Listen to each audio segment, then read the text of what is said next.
Devas and Danavas, Suras and Asuras. Suras are those who are submissive to the Lord. Asuras are those who do not submit to the Lord.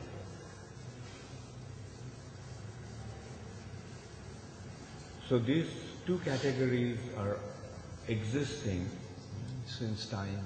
Two categories of living entities are existing since time immemorial. From the very beginning of creation, it is there. And what is the difference? What is the ultimate cause of this difference between Devas and Danavas? The difference is the difference of attitude based on false ego and overcoming the false ego. The difference is being motivated by false ego or motivated by their spiritual attitude. The false ego makes one to consider that he is the center of everything.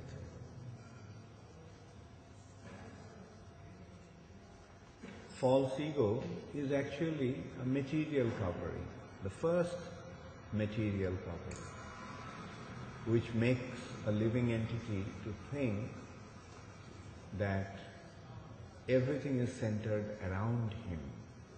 He is the center.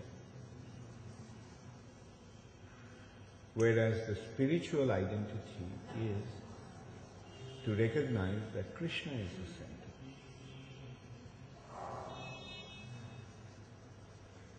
It's a matter of attitude, it's a matter of consciousness.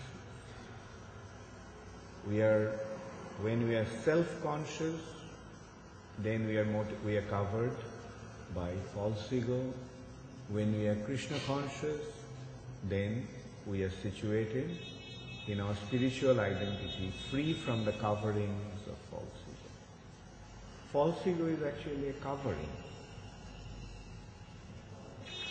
And the spiritual practice is meant to remove that covering. Therefore, the real spiritual process, the actually effective spiritual process is devotional service. Because there are other spiritual practices like yoga, meditation, and so forth. If they are not properly guided, instead of removing the covering of false ego, they intensify the covering of false ego. The purpose we find of yoga and meditation and so forth, although they are apparently spiritual practice, but they increase the false ego.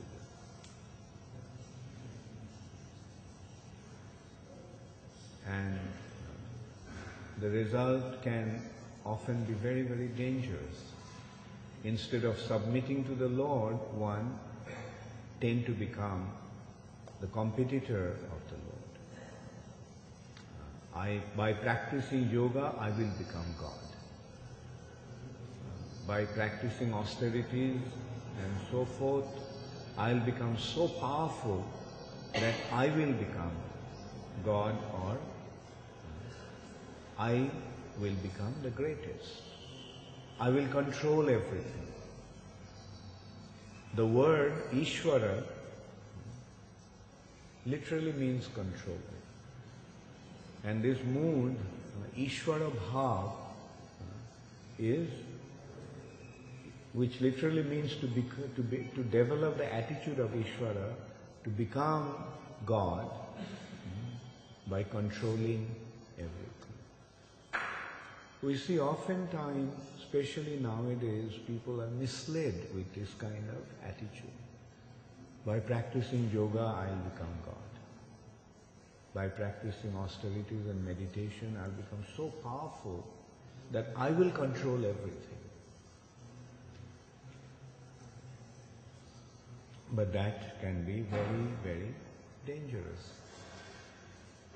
That actually makes one a greater demon. It makes one the God's competitor. Like for example, we saw Hiranyakashipu.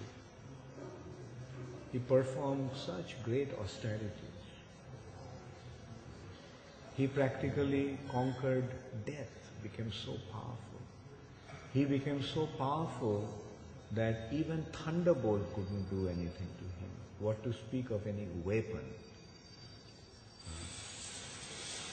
Jai Shri Shri Krishna Balaram ki Jai, Jai Shri Shri Radha Madan Mohan Lalita Vishakha Devi ki Jai, Jai Shri Shri Gaur Nitai ki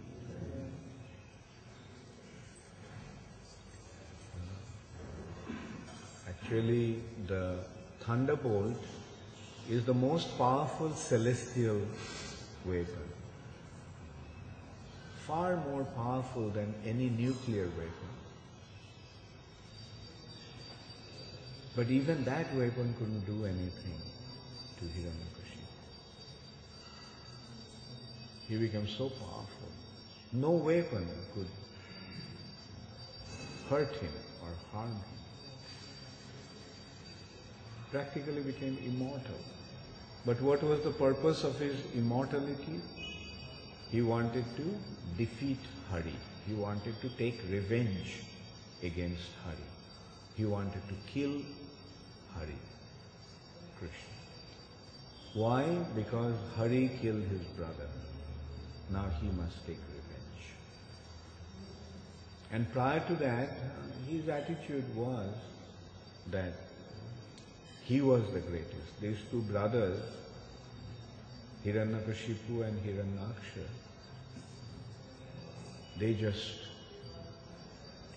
became the most powerful individuals. They conquered all directions. Even the demigods, such powerful individuals, they used to tremble in fear hearing their names. When Hiranyaksha challenged Varuna, the demigod who controls the entire water supply of the universe. He is the controller of all the water. We can consider like how powerful a personality he must be, who is controlling all the oceans, all the sources of water. But even he, when challenged by Hiranyaksha, he just accepted defeat and said, look, I am old and I am no match for you. You don't really derive much pleasure by defeating me because I am nothing compared to you. So when the opponent is so weak, what is the pleasure in fighting with him? Like the wrestling and other bouts take place among the equals. Heavyweight, featherweight, bantamweight, different types of categories of boxing and wrestling.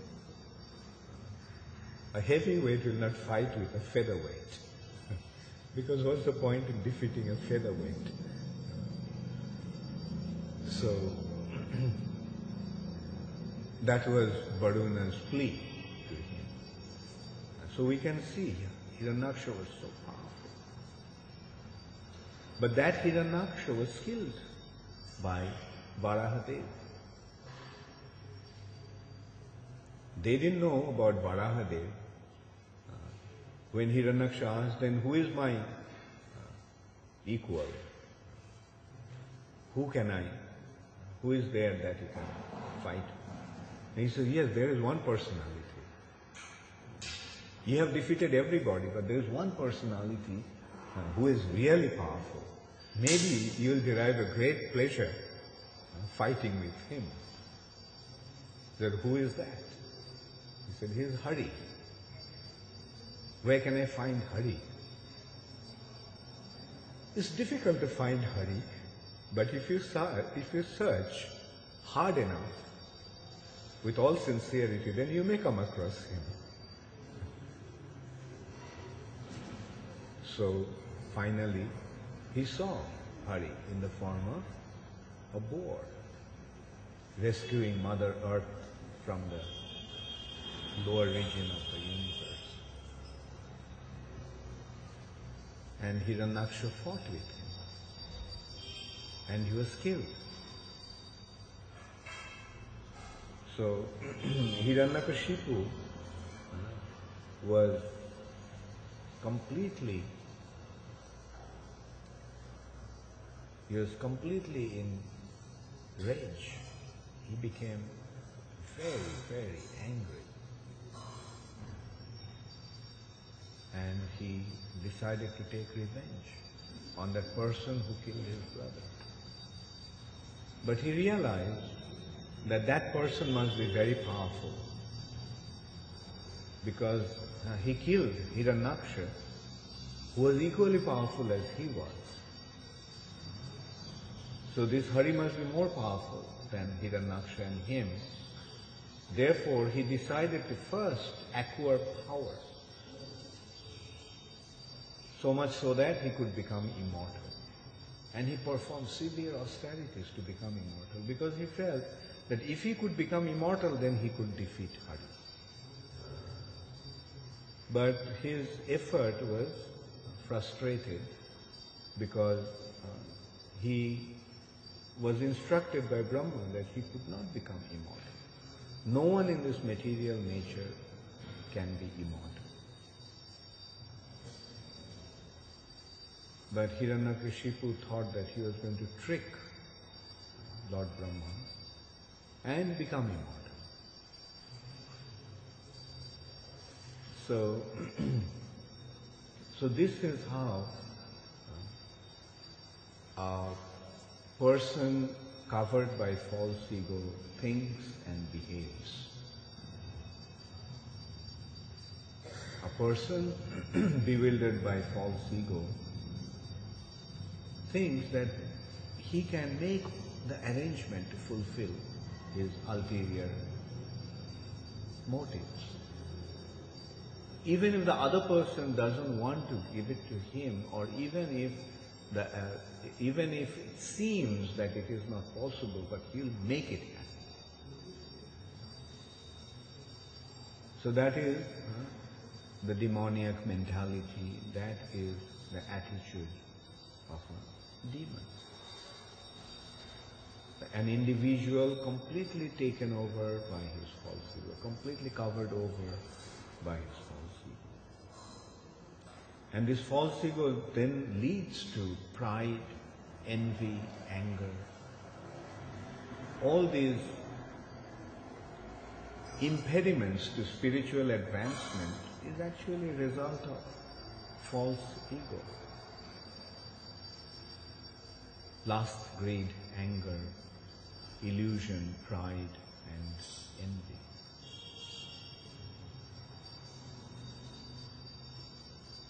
I am going to enjoy everything because I am the supreme enjoyer.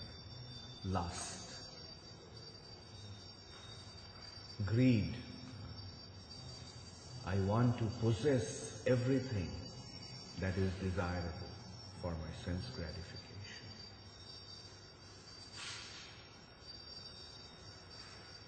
And then when that endeavor is frustrated, anger. Then anger to illusion. Krodhat, smriti vibhrama. Illusion envy, pride. Why others have something that I do not have. Why others are admired and adored. Why not me? These are the outcome of envy.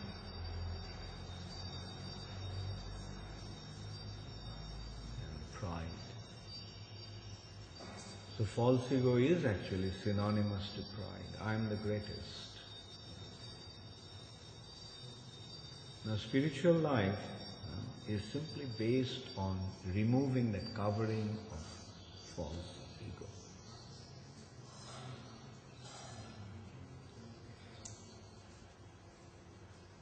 If we maintain our false ego, if we allow our false ego to become inflated, then we won't be able to make spiritual advancement. We won't be able to become situated in a spiritual identity. Actually, on our spiritual progress, on the path of our spiritual progress, Maya tests us.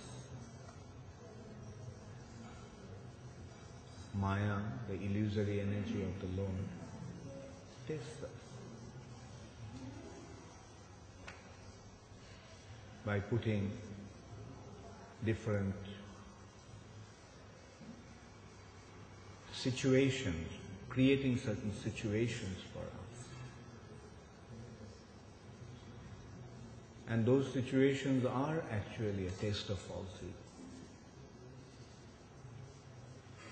Oh, you are so advanced, so you are the greatest. You are the most worshipful. You are the most wonderful. And those who are not offering you the worship and adoration, they are your enemies.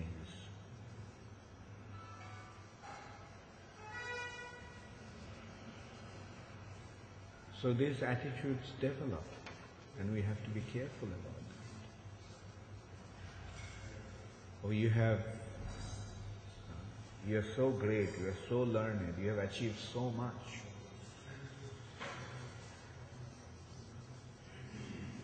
Therefore,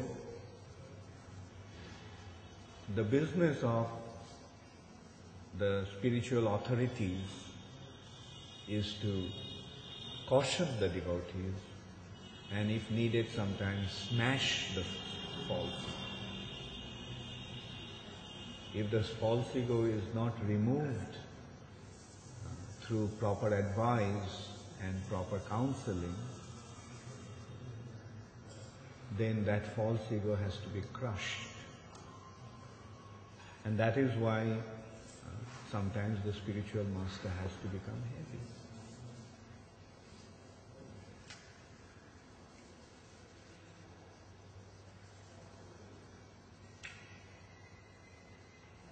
The other day we are discussing about some instruction from Srila Bhakti Siddhanta Saraswati Thakur. And one instruction or one statement that we came across is that a sycophant, a flatterer, can neither be a guru or a preacher. If somebody is just flattering everybody, just to please them, he cannot be a spiritual master. That's not the business of a spiritual master, to flatter. Or a preacher cannot just afford to just flatter people. Even when they see that they are doing something wrong, if he says that everything is all right, carry on like that, then he is not a spiritual leader. He is not a preacher. He is not a well-wisher of that person. And that's why in the spiritual path, it is very important that we have a clear understanding whether we are in a situation of a submissive situation of a disciple, or whether we are in a commendable situation as a spiritual master.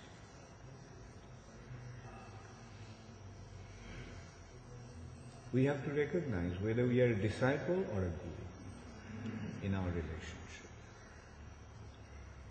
So if we recognize that we are a disciple, then we have to take a submissive attitude.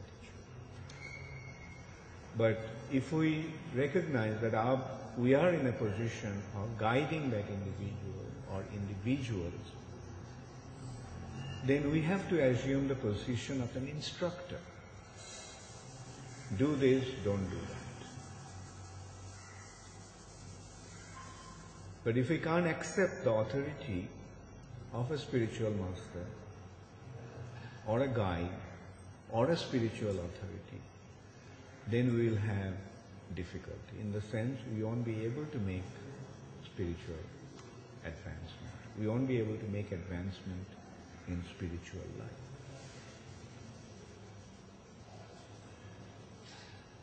The process is as simple as that. Guru, disciple. There are only two relationships. Guru and disciple. And we have to find out, we have to figure out in our relationship whether we are in a position of a disciple or whether in a position of an instructor. Teacher and student. A student must accept the authority of the teacher in order to learn. And the teacher must guide the student properly.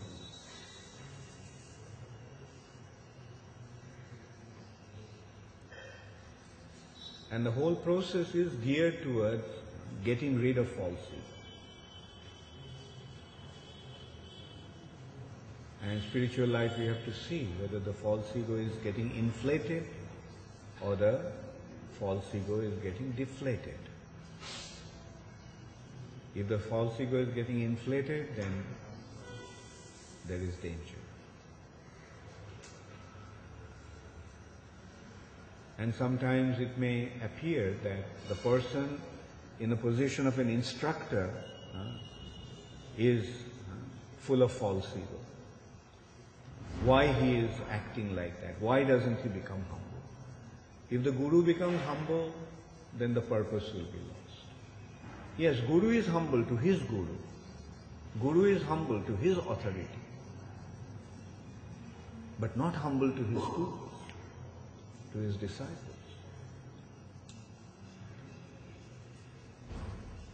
If the guru is becoming humble to his disciples, that means he is accepting his disciples to be his guru. He is not acting as a guru of the disciple, but he is submitting himself to the disciples as his guru. Therefore, the word guru actually means heavy. It has different connotation. The word guru, one meaning of the guru is one who removes the darkness of ignorance. One who removes the ignorance. Guru. And another meaning of that expression is in relation to light and heavy. Laghu and guru. Laghu means light. Guru means heavy. So, this is the business. And in order to become guru, one first has to become shishya. One who is a disciple, who has been a disciple, he only can become a guru. He begins with being a disciple. He learns as a student. Then he becomes a teacher. One who hasn't been a student himself, how can he be a teacher? One who hasn't mastered the subject under the guidance of a qualified teacher, how can he become a teacher himself? Therefore, first become a disciple, then become a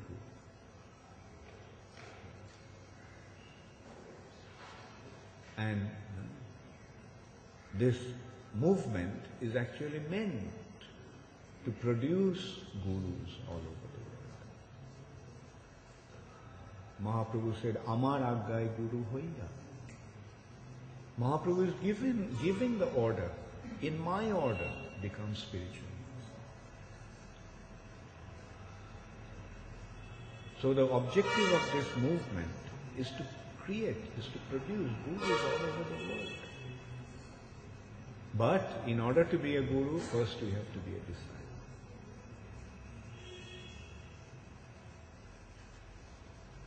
But if we think that I know more than my guru, more than my authority, that means I am functioning on the platform of false ego. And then the guru will try to remove the false ego, correct the false ego, even smash the false ego. But if one is not prepared to accept that, then his spiritual life will be in great calamity. There will be a great danger in spiritual life.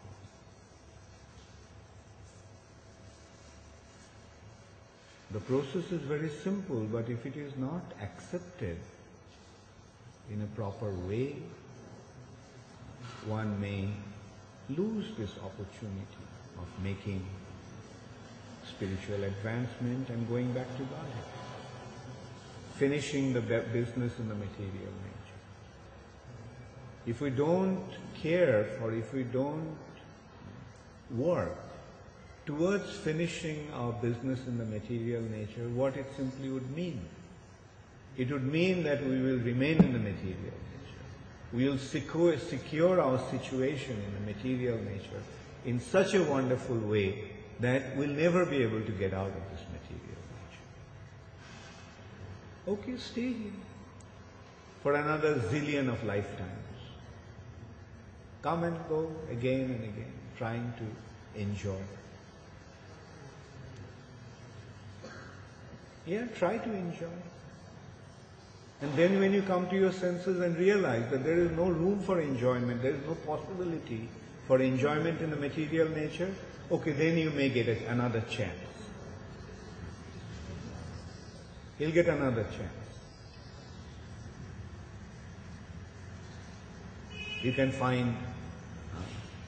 You can come across the process of Krishna consciousness once again. And again, you'll get a chance to submit yourself to your Guru. But then again, if you don't, then what will happen? Again, go back to the cycle of birth and death. And there is no way of knowing how many lifetimes it may take to come back to this situation again, to the platform of spiritual life.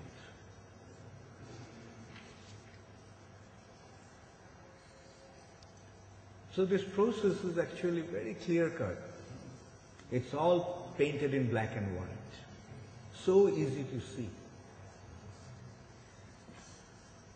When white is on the black background, then the white becomes very prominent.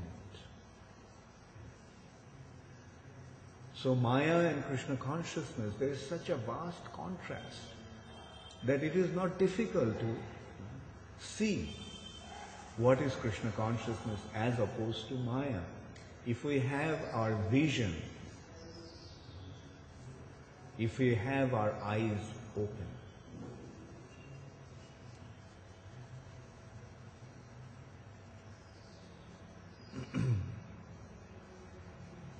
And while studying